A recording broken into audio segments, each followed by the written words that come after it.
اس کے بعد بنارس، گجرات، ملتان اور لاہور فتح کرنے کے بعد سلطان نے ایبک کے حوالے کیے۔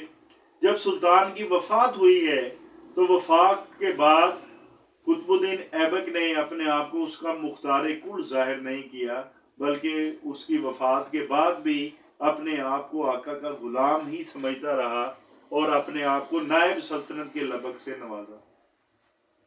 سلطان کی وفات پر ہندوستان سلطنت کے 2 حصے کیے گئے اور ایک حصہ جو ہندوستان تھا وہ سلطان قطب الدین ایبک کے حصے میں آ گیا۔ ایک روایت کے مطابق 14 نومبر 2010 کو سلطان قطب الدین ایبک نے وفات پائی، اور وہ مشہور ایک پولو کھیل ہے جس کو چوگان کہا جاتا ہے، وہ اس کا دلدادہ تھا۔ وہ یہ کھیل کھیل رہا تھا کہ گھوڑے سے گرا اور جو زین کی میں سے وہ ایک ابری ہوئی نکلی ہوتی ہے وہ اس کے سینے میں زین پیوست ہو گئی اور اس سے اس کی وفات ہوئی۔ لاہور میں جہاں پہ قطب الدین ایبک کا مزار ہے، میونسپل کمیٹی نے اس کو زبان زد عام کرنے کے لیے ایبک روڈ جو ہے اس کا نام رکھا ہے۔ اب سلطان کے بارے میں ایک بڑا معروف واقعہ ملتا ہے۔ جب سلطان قطب الدین ایبک اس نے گھوڑے کو متی کیا، غزنی کا بادشاہ شہاب الدین غوری ایک بار گھوڑوں کی دوڑ کا مقابلہ دیکھنے کے لیے دیکھ رہا تھا تو اس کے پاس ایک تاجر آئے اور تاجر کے پاس غلام تھا۔ تاجر نے قطب الدین ایبک کو کہا کہ میرے غلام جیسی گھوڑے سواری اور میرے غلام کے گھوڑے کو کوئی نہیں ہرا سکتا۔ بادشاہ نے مسکرا کر غلام سے کہا کہ تم کتنا تیز گھوڑا دوڑا لیتے ہو۔ لڑکے نے نہایت ادب سے جواب دیا، حضور، گھوڑے کو تیز دوڑانے سے زیادہ اہم یہ ہوتا ہے کہ اس کو متی کیا جائے، یہ اس سے زیادہ ضروری ہے۔ تو بادشاہ نے غلام کو گھوڑا دیا اور کہا کہ جاؤ اس کو متی کر کے دکھاؤ۔ غلام نے گھوڑا دوڑایا۔ بادشاہ حیران رہ گیا شہاب الدین غوری کہ تھوڑی دیر کے بعد گھوڑا جو ہے وہ غلام واپس اسی قدموں کے اوپر لے کر واپس آ رہا ہے اور وہ اس کا متی بھی بن چکا ہے۔ تو غلام سلطان نے شہاب الدین غوری نے فوراً یہ غلام خرید لیا اور یہ کہا کہ جو گھوڑوں کو یا جانوروں کو متی کر سکتا ہے وہ انسانوں کو بھی متی کر سکتا ہے، لہذا اس نے فوراً یہ غلام خرید لیا۔ سلطان قطب الدین ایبک کی سخاوت کے بارے میں بھی ایک قصہ کتابوں میں ملتا ہے کہ ایک غریب آدمی جو ہے وہ سلطان کی خدمت میں حاضر ہوا اور اس نے کہا کہ سلطان، میں نے سنا ہے کہ اگر 1,00,000 روپے کا ڈھیر لگا دیا جائے، ایک جگہ پہ اکٹھے کر کے رکھ دیے جائیں تو اس کے سائے میں ایک کتا بیٹھ سکتا ہے۔ سلطان نے فوراً حکم دیا کہ 1,00,000 سکوں کو جو ہے اس کا اتنا ڈھیر لگایا جائے کہ اس کے سائے میں جو ہے وہ ایک کتا بیٹھ سکے۔ اب جب ڈھیر لگا دیا گیا تو اس کے سائے میں کتے کو بٹھایا گیا تو وہ نظر نہیں آ رہا تھا۔ یہ دیکھ کر جب غریب آدمی جانے لگا تو سلطان نے اس کو فوراً آواز دی اور وہ 1,00,000 روپے کا ڈھیر اس کو عنایت کر دیا۔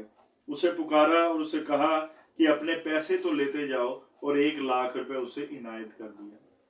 اب سلطان قطب الدین ایبک جو ہے وہ ہندوستان کا پہلا مسلمان بادشاہ تھا جو غلام سے بادشاہ بنا۔ یہ ساری سٹوری یا کہانی بتانے کا مقصد یہ ہے کہ ایک غلام بھی بادشاہ بن سکتا ہے، اور اس سٹوری میں ہمیں جو لیسن ملتا ہے وہ لیسن آف دی سٹوری یہی ہے کہ ایک تو سخاوت کی عادت نے جو ہے وہ قطب الدین ایبک جیسے غلام کو بادشاہ بنا دیا۔ قطب الدین ایبک کوئی اتنا خوبصورت یہ شکل نہیں تھا کہ اس کو بادشاہ بنا دیا جاتا، لیکن اس کی سخاوت کی عادت اس کے آقا کو پسند آئی اور اس کے آقا کے دل میں اس نے گھر کر لیا، اور اس کی وجہ سے اس کو جو ہے وہ بادشاہ بننے میں اس نے مدد کی اس کی۔ یعنی وہ کہتے ہیں کہ آپ کی چھوٹی چھوٹی عادتیں جو ہیں وہ آپ کو ایک دن بہت بڑی کامیابی کی طرف لے کے جاتی ہیں۔ تو یہ سخاوت یہ ایک ہیبٹ تھی، ایک عادت تھی، اور یہ عادت نے اس کو ایک دن ہندوستان کا بادشاہ بنا دیا۔ آپ کی عادتیں آپ کو کامیاب بناتی ہیں، آپ کو سکسیسفل بناتی ہیں۔ دوسری جو اہم بات جو سلطان قطب الدین ایبک کی سٹوری میں ہے وہ اس کی بہادری اور گھوڑ سواری میں مہارت ہے۔ یعنی زندگی میں ہمیں یہ سبق اس سے ملتا ہے کہ زندگی میں آگے بڑھنے کے لیے، کامیاب ہونے کے لیے کوئی نہ کوئی ایسی یونیک سکل ضرور ہونی چاہیے جو کسی اور میں نہ ہو. یعنی اگر وہ گھڑ سوار تھا تو اس جیسا گھڑ سوار پورے ہندوستان میں نہیں تھا. اگر وہ بہادر تھا تو اس جیسا بہادر آدمی جو ہے وہ پورے غلاموں میں کوئی نہیں تھا. تو آپ میں کوئی یونیک سکل ضرور ہونی چاہیے. ایسی سکل ہونی چاہیے کہ جو سکل آپ کو منفرد کرے، آپ کو بادشاہ بنا دے، آپ کو بادشاہ گر بنا دے. اور تیسری اہم بات جو اس کہانی میں سلطان قطب الدین ایبک کی ہمیں جو ہے وہ لیسن ملتا ہے، وہ فرما برداری کا لیسن ہے کہ بادشاہ کی وفات کے بعد بھی سلطان قطب الدین چاہتا تو پوری سلطنت کے اوپر قبضہ کر سکتا تھا، لیکن اس نے اقتدار کی لالچ نہیں کی. اس نے صبر سے کام لیا، اس نے دیانتداری سے کام لیا، اس نے فرما برداری سے کام لیا. اور پھر ایک وقت آیا کہ ریاست جب تقسیم ہوئی تو آدھا پورا ہندوستان جو ہے وہ اس کے حصے میں آ گیا. تو جو فرما برداری ہے، اوبیڈینٹ ہونا، اس میں جو ہے وہ خیر ہی خیر ہے. اوبیڈینٹ، بہادری، سخاوت، یہ آپ کو ایک دن بادشاہ جو ہے وہ ضرور بناتی ہے. اگر آپ کی شخصیت میں جلد بازی ہے، آپ کی شخصیت میں ٹھہراؤ نہیں ہے، برداشت نہیں ہے، آپ لالچی ہیں اور لالچ میں جلد بازی کر جاتے ہیں، تو اس سے آپ بادشاہ نہیں بن سکتے.